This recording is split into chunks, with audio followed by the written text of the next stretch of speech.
আসসালামু আলাইকুম। আপনারা দেখতে পাচ্ছেন জামরুল দুইটা দেখছি পেকে গেছে।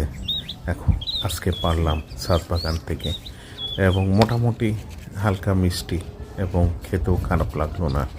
আস্তে আস্তে সবগুলো পাকতে শুরু করেছে, হয়তো বা 15-20 দিনের ভিতর, 15 দিনের ভিতরে সব পেকে যাবে।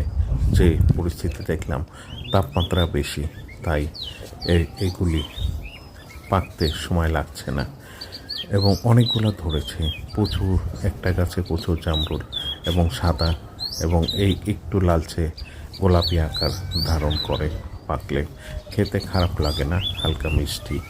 এবং আজকেই প্রথম এই বছর দুইটা জামরুল পারলাম, এবং আশা রাখি সামনের সপ্তাহে আরও কিছু, এই 15-20 দিন এইভাবে জামরুল খেতে পাবো।